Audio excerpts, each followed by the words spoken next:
ये आकाशवाणी रायपुर है। छत्तीसगढ़ी समाचार बुलेटिन के संग संध्या तिवारी के जय जोहार। अब सुनो आज के प्रमुख समाचार।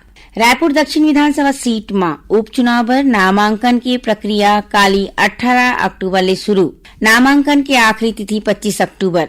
भारतीय सड़क कांग्रेस के 83वीं वार्षिक अधिवेशन 7 नवंबर ले 11 नवंबर तक राजधानी रायपुर में राखे जाही और डीएमएफ घोटाला मामला में माया वारियर ला प्रवर्तन निदेशालय ईडी हा काली गिरफ्तार करे है। अब समाचार विस्तार ले। रायपुर दक्षिण विधानसभा सीट में उपचुनाव पर नामांकन की प्रक्रिया काली 18 अक्टूबर ले शुरू हुई। नामांकन की आखिरी तिथि 25 अक्टूबर है। उन्हें 28 अक्टूबर के नामांकन पत्र की जांच करी जाही।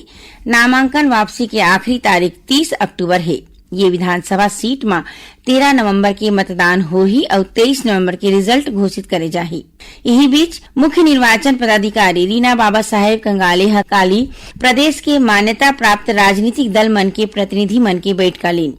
ओमन मुख्य निर्वाचन पदाधिकारी कार्यालय में राखे के बैठका में रायपुर दक्षिण विधानसभा उपचुनाव पर आदर्श आचार संहिता, निर्वाचन व्यय, मतदान के दिन के व्यवस्था और भारत निर्वाचन आयोग के दिशा निर्देश के जानकारी दी। ओमन बताइए कि मतदान पर रायपुर के दक्षिण विधानसभा क्षेत्र में 253 शहरी मतदान केंद्र है। ओमन यह कही कि 1500 ले ज्यादा मतदाता संख्या वाले 13 मतदान केंद्र मन में सहायक मतदान केंद्र बनाए जाही। श्रीमती कंगाले बैठका में जानकारी दी है कि नामांकन पर अभ्यर्थी मन के सिर्फ 3 गाड़ी ही नामांकन केंद्र के 100 मीटर की दूरिया में रही।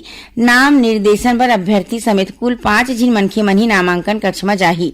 श्रीमती कंगाले बताई है कि आदर्श आचार संहिता के उल्लंघन की शिकायत सी विजिल ऐप के माध्यम ले करे जा सकत है।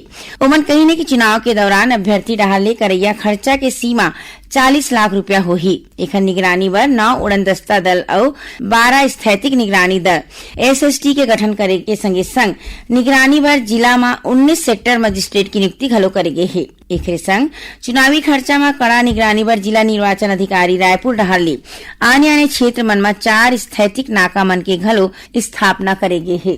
मुख्यमंत्री विष्णुदेव साय के मौजूदगी में काली मंत्रालय में छत्तीसगढ़ के तकनीकी शिक्षा और रोजगार सचिव डॉक्टर एस भारतीदासन और गुजरात सरकार के तकनीकी शिक्षा आयुक्त बंछानिधि पाणी एमओयू ऊपर हस्ताक्षर करी। ये मौका में मुख्यमंत्री नवाचार और उद्यमिता ला प्रोत्साहित करे के दिशा में ये साझेदारी ला एक ऐतिहासिक कदम बताई। मुख्यमंत्री आई हब गुजरात के मॉडल के बड़ाई करत कही कि ये साझेदारी छत्तीसगढ़ में घलो युवा मन ला नवाचार के क्षेत्र में आगू बढ़ाए बर जरूरी संसाधन, मार्गदर्शन और मौका प्रदान करही। मुख्यमंत्री कही कि ये समझौता न सिर्फ तकनीकी सुविधा मन पर केंद्रित है बल्कि युवा मन ला सलाहकार, निवेशक और उद्योग विशेषज्ञ मन के संग जोड़ के ओमन ला सशक्त बनाए के मंच प्रदान करही। ये साझेदारी ले छत्तीसगढ़ नवाचार और स्टार्टअप के क्षेत्र में अग्रणी बनही। उन्हें छत्तीसगढ़ में वन अधिकार 2006 के सुग्घर काम पर आदिम जाति और अनुसूचित जाति विभाग और स्वयंसेवी संस्था Ashoka trust for research in ecology and environment के बीच घलो एमओयू होइन। विभागीय मंत्री रामविचार नेताम के मौजूदगी में एटीआरईई के प्रतिनिधि डॉक्टर शरत चंद्र लेले और विभाग के सचिव नरेंद्र कुमार दुग्गा एमओयू में हस्ताक्षर करी। ये मौका में मंत्री श्री नेताम कही कि ये समझौता वन अधिकार अधिनियम के उचित अनुपालन में मील के पत्थर साबित होही। ओमन कही कि ये समझौता के माध्यम ले एफआरए अधिनियम के उचित क्रियान्वयन में मदद मिली। डीएमएफ घोटाला मामला में माया वारियर ला प्रवर्तन निदेशालय ईडी काली रायपुर ले गिरफ्तार करे है। माया वारियर कोरबा में आदिवासी विकास विभाग में सहायक आयुक्त के पद में पदस्थ रहीस।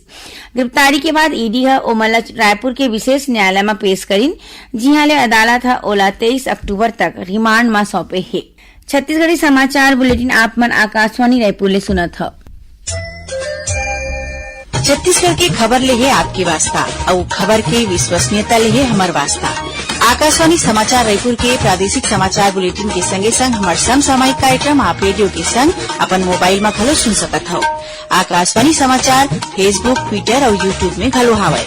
हमार फेसबुक पेज हरे Chhattisgarh news on AIR, Twitter handle CGAIR news और हमार यूट्यूब चैनल हरे छत्तीसगढ़ AIR न्यूज। तो अब रेडियो के संगे संग आपके मोबाइल के माध्यम ले हम आप तक पहुंचत हैं छत्तीसगढ़ के हर खबर पर सुनत रहो आकाशवाणी समाचार। अब आगू बाढ़बो बाँचे समाचार कोती। भारतीय सड़क कांग्रेस के 83वीं वार्षिक अधिवेशन 7 नवंबर ले 11 नवंबर तक राजधानी रायपुर के पंडित दीनदयाल उपाध्याय ऑडिटोरियम में राखे जाही। उप मुख्यमंत्री और लोक निर्माण मंत्री अरुण साव ह विभागीय सचिव डॉक्टर कमलप्रीत सिंह समेत अधिवेशन ले जुड़े जम्मो अधिकारी मन ला एखर तैयारी के संबंध में जरूरी दिशा निर्देश दिन है। रायपुर के नवीन विश्राम भवन में होए समीक्षा बैठका में उप मुख्यमंत्री अधिकारी मन ले कहिने कि अधिवेशन में शामिल होए या अतिथि छत्तीसगढ़ के संस्कृति और यहाँ के विकास के आने आने आयाम के अनुभव कर सके ही। ओमन अतिथि मन ला छत्तीसगढ़ के कला शिल्प और लोक संस्कृति ले अवगत कराए बर छत्तीसगढ़ हस्तशिल्प, ग्राम उद्योग, पर्यटन, संजीवनी और वन विकास के स्टॉल लगाए के निर्देश घलो दिन है। रायपुर में चला 27वां अखिल भारतीय वन खेल कूद महोत्सव के दूसरा दिन आज आने आने खेल मन के आयोजन करे जावत है। स्वामी विवेकानंद स्टेडियम कोटा में प्रतियोगिता के शुभारंभ मौका में काली केंद्रीय वन मंत्री भूपेंद्र यादव अपन वर्चुअल शुभकामना संदेश में कहीन है कि वन के संरक्षण में वन कर्मी मन के अहम भूमिका रही थी। अखिल भारतीय वन खेलकूद प्रतियोगिता में बड़ संख्या में वन बल के कर्मचारी हिस्सा लेवत थे। वन कर्मी मन बर खेल मन के विशेष महत्व आए। एखर ले एकाग्रता, साहस और टीम भावना ले काम करे में मदद मिलथे। मुख्यमंत्री विष्णुदेव साय कहिनी कि आयोजन बर वन विभाग के बड़े करीन है। छत्तीसगढ़ सरकार खेल और खिलाड़ी मन के विकास बर प्रतिबद्ध है। सरकार डाल ले करे जात प्रयास ले प्रदेश के खिलाड़ी मन के मनोबल बढ़त है। बिहार के वन मंत्री डॉक्टर प्रेम कुमार कहिने कि वन और अन्य प्राणी मन के संरक्षण या जागरूकता लाए बर हमन ला आगू आना होही। डॉक्टर कुमार हा सबो खिलाड़ी मन ला बधाई और शुभकामना दिन है। अंतर्राष्ट्रीय T20 के भारतीय कप्तान सूर्य कुमार यादव हा छत्तीसगढ़ में वन मन के संरक्षण बर करे जावत कोशिश के सराहना करीन। खबर के मुताबिक छत्तीसगढ़ की मेजबानी में 4 बछर बाद 27वां all India forest sports meet में 26 खेल के 300 विधा मन में प्रतियोगिता होही। ये प्रतियोगिता 16 ले 20 अक्टूबर तक राजधानी के 16 आने आने खेल मैदान मन में होही।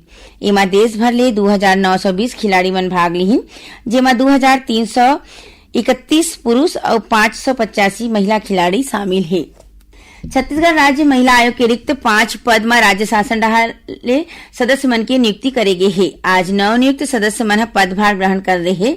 महिला आयोग कार्यालय में प्रियवंदा सिंह जुदेव, सरला कोसरिया, ओजस्वी मंडावी और दीपिका सोरीहा आज पदभार ग्रहण करीन, जबकि एक सदस्य लक्ष्मी वर्मा 7 अक्टूबर की पदभार ग्रहण कर ले रही। साइबर जागरूकता पखवाड़ा के तहत गौरेला, पेंड्रा, मरवाही जिला के विद्यालय मन में 14 और 15 अक्टूबर के पोस्टर मेकिंग प्रतियोगिता के आयोजन करेगी। ये प्रतियोगिता में करीबन 850 विद्यार्थी मन भाग लीन। उन्हें नारायणपुर जिला के गांव मैनपुर बाजार स्थल और देवगांव पोटा केबिन के हायर सेकेंडरी स्कूल में साइबर क्राइम जन जागरूकता कार्यक्रम के आयोजन करेगे है। एमा साइबर टीम गांव और स्कूली लइका मन के संग शिक्षक मन ला संदिग्ध कॉल, लिंक या अनजान व्हाट्सएप ग्रुप में आने आने साइबर फ्रॉड ले बचाव की जानकारी दी। ए दौरान बैनर पोस्टर के माध्यम ले साइबर सुरक्षा पर जन जागरूकता अभियान चला के गांव वाले मन ला जागरूक करेगी। आखिर में प्रमुख समाचार एक घाव फेर। रायपुर दक्षिण विधानसभा सीट में उपचुनाव बर नामांकन की प्रक्रिया काली 18 अक्टूबर ले शुरू। नामांकन की आखिरी तिथि 25 अक्टूबर। भारतीय सड़क कांग्रेस की 83वीं वार्षिक अधिवेशन 7 नवंबर ले 11 नवंबर तक राजधानी रायपुर में राखे जाही। और डीएमएफ घोटाला मामला में माया वारियर ला प्रवर्तन निदेशालय ईडी हा काली गिरफ्तार करे है। एक संग छत्तीसगढ़ी समाचार बुलेटिन इही सिरावत है। जय जोहार।